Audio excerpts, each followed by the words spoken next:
Hola, ¿qué tal? Hoy vamos a hablar de política monetaria que está en la unidad número 4. Eh, de lo que se trata este tema es de ver la evolución de los intercambios de bienes y servicios. Vamos a ver cómo se fue mejorando el sistema de intercambios, ¿sí? La primera etapa en este sistema de intercambios era el cambio directo, ¿sí? Lo que comúnmente llamamos trueque.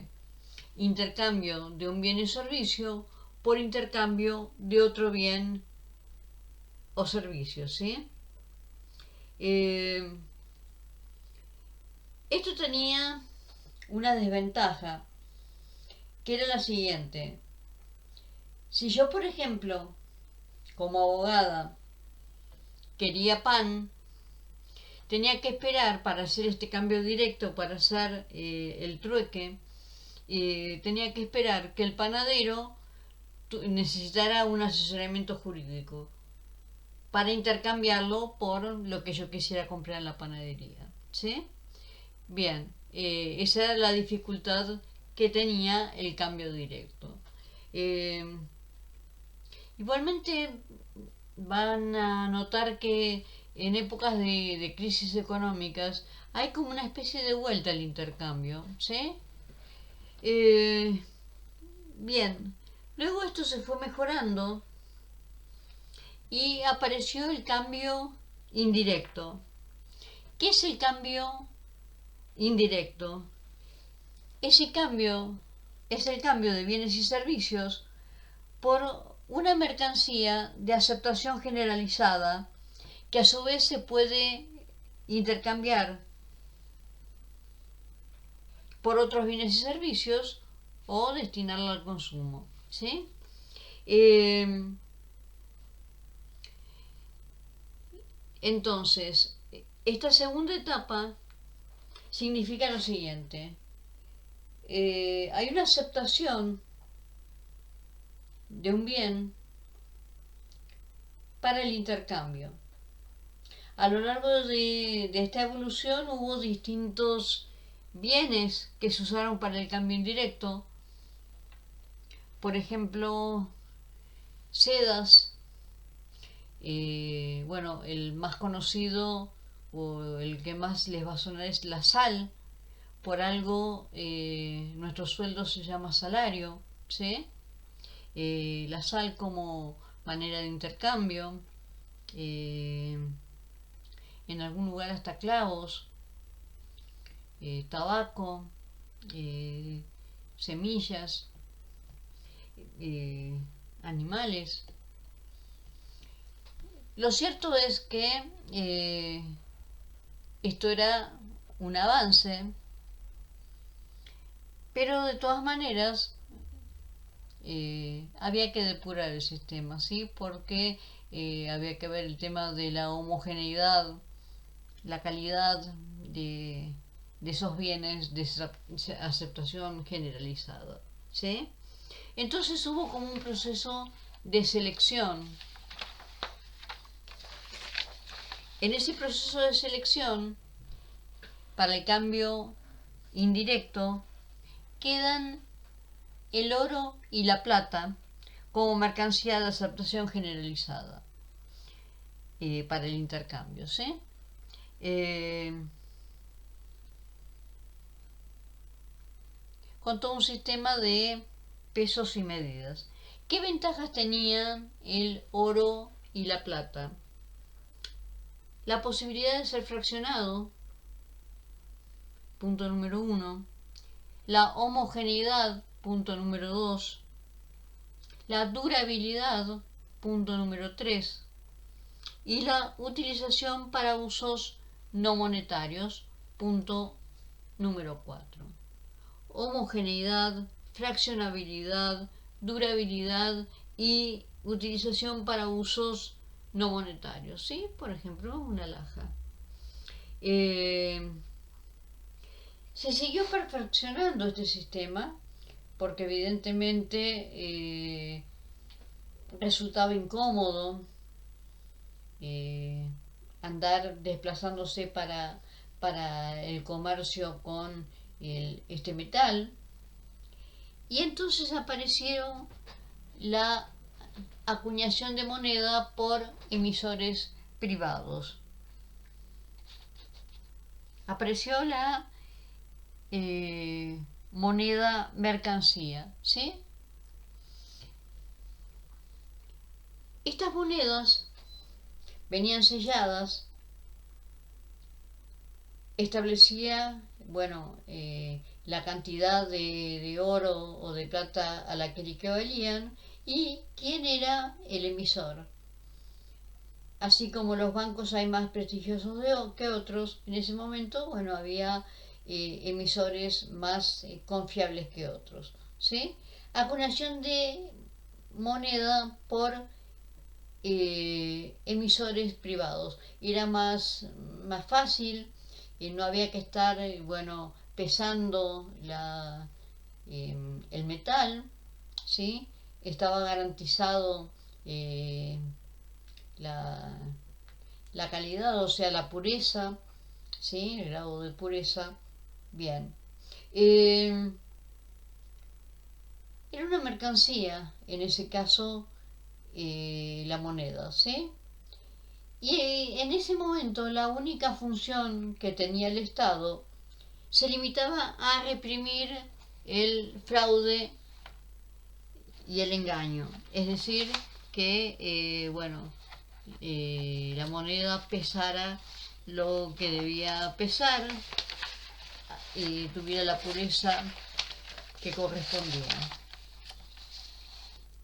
Bien, en esta evolución se siguió mejorando el sistema y por una cuestión de seguridad y también para operaciones de mucha cuantía, también incluso era mejor las monedas que el metal, pero también en algunos casos podía ser peligroso viajar con las monedas de oro o de plata y aparte en algunos casos muy voluminoso. Entonces aparecieron las casas de depósito de carácter privado. ¿Qué es lo que el primer signo de lo que hoy llamamos bancos, ¿sí? Casas de depósito de carácter privado que recibían estas monedas y otorgaban un recibo. Uno dejaba las monedas y a cambio obtenía un recibo que acreditaba la cantidad de monedas que uno había dejado, ¿sí? En un principio eran estos recibos nominales a nombre del depositante, ¿sí? Únicamente podía retirar esas monedas quien las había depositado. Luego apareció estos recibos al portador y es ahí donde aparece entonces el papel moneda, el billete, ¿sí? Cuando se convierte al portador, o sea que cualquiera que presentara ese recibo podía retirar las monedas. Luego entramos en la etapa patrón oro clásico. En esta etapa, la cantidad de dinero y su precio dependía en gran parte del mercado, ¿sí?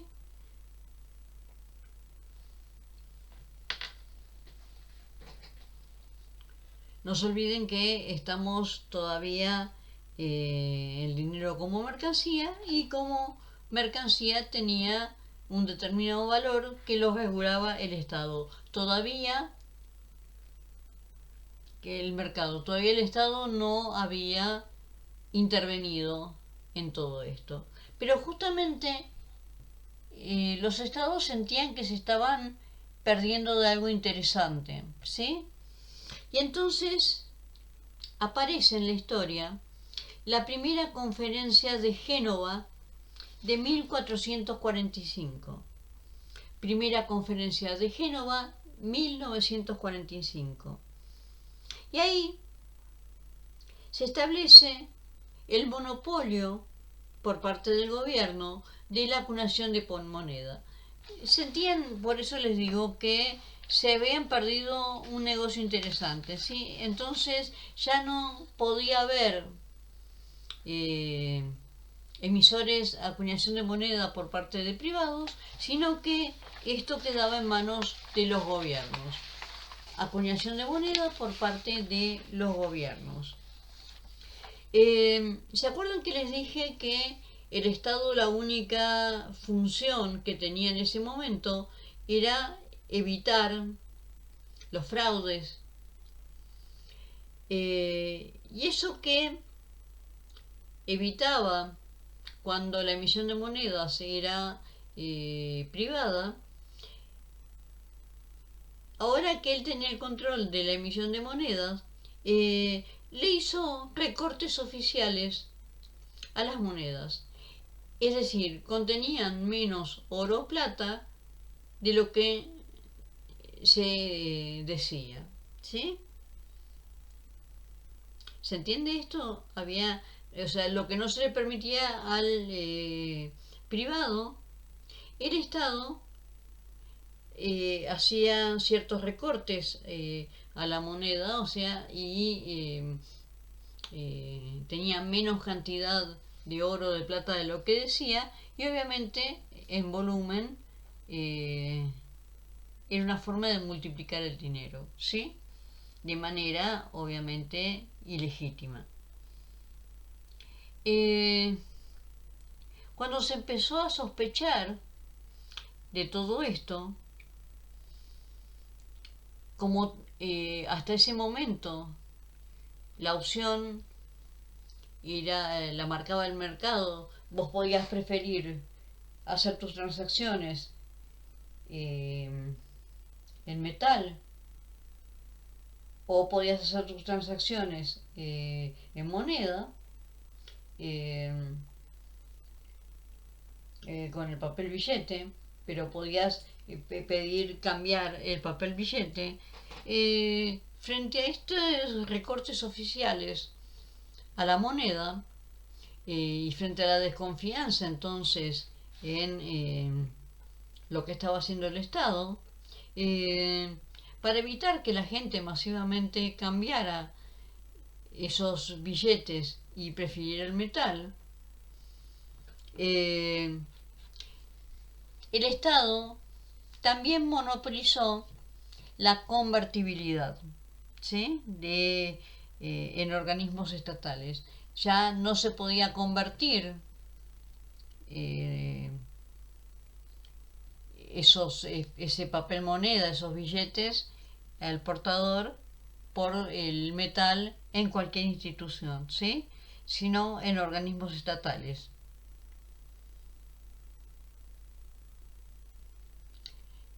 El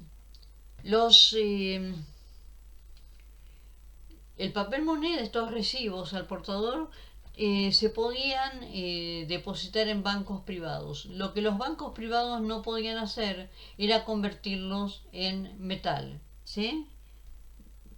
Estaba monopolizada también la convertibilidad. Entonces, estaba monopolizada la acuñación de moneda, la emisión de moneda por parte del Estado y su convertibilidad en metálico.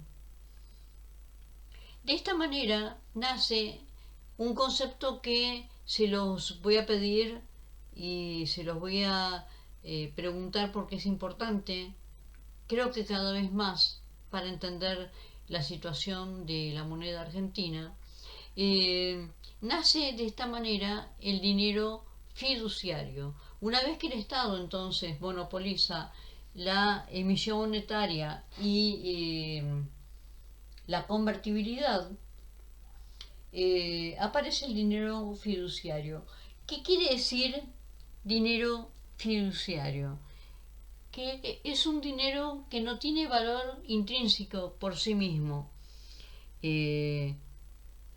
Vale lo que el Estado dice, lo que una ley establece, ¿sí? no tiene valor propio. Entonces, si vale por lo que una ley del Estado dice que vale, ¿por qué lo llamamos dinero fiduciario? Fiducia viene de fe. ¿Esto qué quiere decir? El dinero va a valer tanto como confiemos en el Estado emisor. Por eso les digo que este concepto es muy importante para entender los males de la moneda argentina. ¿Sí?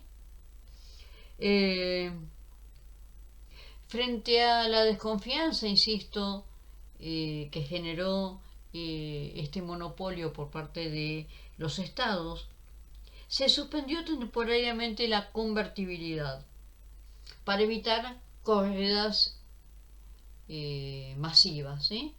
Fíjense que acá yo podría poner un cartel que dijera todo, todo parecido con la realidad argentina es mera coincidencia, ¿sí? Son cosas que pasaron hace mucho tiempo, pero que parece que fuera la historia contemporánea de la economía argentina. Eh, entonces, eh, se utilizaron técnicas para volver al respaldo en metálico. Este concepto es importante, ¿sí? Se fue perdiendo el respaldo que tenía el papel moneda en metálico. En un primer momento había tanto oro y plata como recibos en poder de las personas o en los bancos depositados, ¿sí? Perdón, en poder de las personas. Los bancos recibían el metálico, entonces había tanto metálico como recibos. Primero nominales, después al portador. Cuando el Estado monopoliza y empieza a generar más dinero que el metálico que hay, porque tiene la emisión de moneda, eh, no tenemos coincidencia entonces entre el papel moneda y el metálico que debería haber. Por eso decimos que no tiene valor intrínseco, sino que es dinero fiduciario, depende de la fe que tengamos en el Estado, ¿sí? Entonces, cuando esto causó temor, se utilizaron técnicas para volver al respaldo metálico, para achicar esa brecha entre el respaldo y el dinero, el papel moneda. Una de las técnicas era colocar títulos públicos, ofrecer títulos públicos, ¿sí? A una determinada tasa de interés. Ofrecer títulos públicos, ¿para qué? Para sacar papel moneda de circulación. O sea, este es el título público, este es el papel moneda. Título público, papel moneda. Yo quiero que me compren los títulos públicos con el papel moneda para sacar de circulación ese sobrante de papel moneda, ese papel moneda que no tiene respaldo en metálico. Entonces lo que se hacía era esterilizar ese dinero producto de la colocación de títulos públicos, que era esterilizar directamente, quemarlos, ¿sí? Después también se utilizaron técnicas de deflación. Este no es un curso de economía avanzado, sino elemental, pero bueno, desde ya tenemos que saber que es tan mala la inflación como la deflación, ¿sí? Son procesos antinaturales del mercado porque interviene el Estado en ambos casos, ¿sí?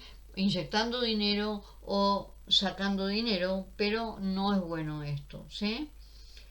Otra medida, por eso digo que todas esas cosas las hemos vivido y las seguimos viviendo. Otra forma de tratar de volver al respaldo es con la devaluación de la moneda. La devaluación de la moneda es un reconocimiento de que la moneda en realidad no vale lo que dice valer, ¿sí? Eh, lo que primero fue un cierre provisorio o temporario o suspensión temporaria de la convertibilidad, eh, se convierte en un cierre definitivo de la convertibilidad. Se clausuran las instituciones de conversión. Los bancos quedan únicamente, ya les digo, para depósito de papel moneda, pero no se puede hacer la convertibilidad. Y los bancos centrales de los países son la autoridad monetaria, ¿sí? Fijan el valor de la moneda, la circulación, la emisión, las tasas de interés. La autoridad monetaria entonces decide la cantidad de dinero que está circulando, y de esta manera eh, influye en su poder eh, adquisitivo, ¿sí? De esta manera el Estado altera totalmente lo que son los precios. Yo ya les había comentado, se los repito ahora, que cuando el Estado interviene en los precios de alguna manera u otra, ya no tenemos precios sino pseudoprecios. ¿Por qué? Porque el precio, les digo una vez más, es la expresión de las valoraciones de compradores y vendedores. Cuando el Estado se entromete, no importa si con buenas intenciones o no, porque a veces se puede entrometer para que sean más accesibles los precios y podamos adquirir productos que tal vez no podríamos adquirir, por lo que sea, pero ya entonces no es un precio del mercado, es un pseudo precio. Bien, eh, en 1922 se produce un cambio al patrón oro, también a través de una conferencia en Génova. Recuerden, la anterior, ¿no es cierto?, era la primera conferencia de Génova, en donde se estableció todos los cambios que vimos, como el monopolio del gobierno de la acuñación de moneda, ¿sí? La primera conferencia, recuerden, fue en 1445, esta es de 1922, donde se establece que las reservas de los bancos oficiales estarán compuestas por dólares y libras esterlinas, vinculadas al oro a razón fija, y la convertibilidad solo se podía hacer en la Reserva Federal de los Estados Unidos o en el Banco de Inglaterra. No sé si conocen, habrán escuchado hablar de Fort Knox, es donde está la Reserva Federal de los Estados Unidos. Bueno, evidentemente todas estas decisiones causan una gran crisis económica, la gran crisis, el gran crack económico del 29-30, que todos conocemos.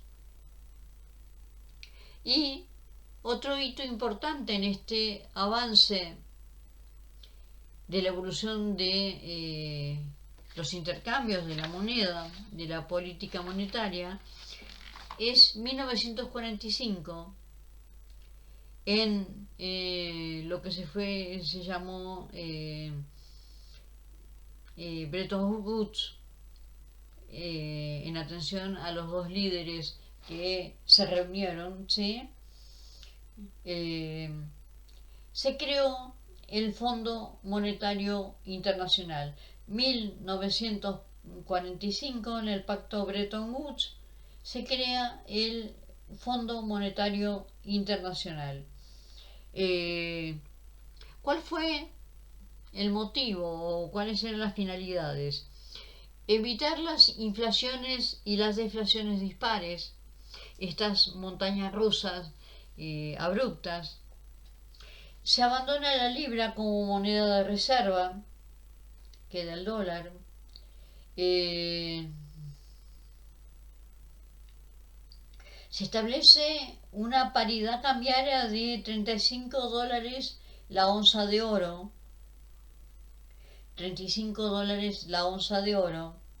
Y otra función del Banco del Fondo Monetario Internacional era financiar el déficit que se produjera en los países por estas medidas que se habían tomado, ¿sí? Por este tipo de cambio fijo de $35 la onza de oro. En 1968 aparece lo que se llama el mercado doble oro. Estados Unidos en 1968 deja de vender oro en el mercado internacional, aparece un mercado negro, un mercado marginal, y sube estrepitosamente el precio del oro, ¿sí? En el medio está lo que se llama la crisis del petróleo. Llegamos a agosto de 1971. Los bancos europeos amenazan con convertir su oro y Nixon abandona completamente la relación del oro con el dólar, ¿sí? 1971. Esto causa un pánico, una nueva crisis económica aguda como la del 29-30, el pánico de marzo de 1973, y aparece lo que se llama flotación sucia. ¿Qué es la flotación sucia? Las monedas fluctúan dentro de una franja establecida por los respectivos bancos centrales, ¿sí? Hay un piso y hay un techo. Mientras la moneda se establezca, esté dentro de este piso y este techo, el Banco Central no interviene. Si sube o si está por arriba o por debajo de esa franja, el banco interviene comprando o vendiendo dólares. Esto también ustedes lo conocen, esta flotación sucia, ¿sí? El Banco Central establece un piso y un techo.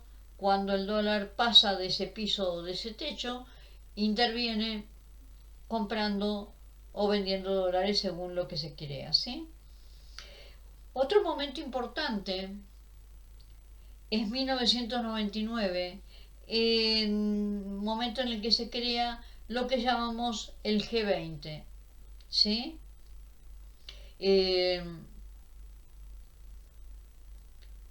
Van a tener que averiguar qué es el G20, ¿sí? Y yo digo que aparece en 1999, bueno, que me cuenten un poco la historia del G20, del cual somos parte, y fuimos anfitriones de una cumbre del G20. También me van a tener que averiguar cuándo fuimos anfitriones, ¿sí?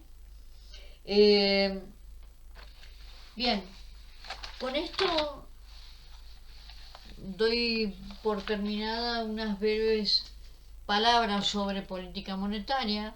No se asusten que no se los voy a preguntar de memoria, sino que voy a extraer de repente preguntas sobre estos temas, no para que me digan así exactamente y en orden. Ustedes vieron que yo misma chequeaba una ayuda de memoria porque, bueno, es mucha información, ¿sí?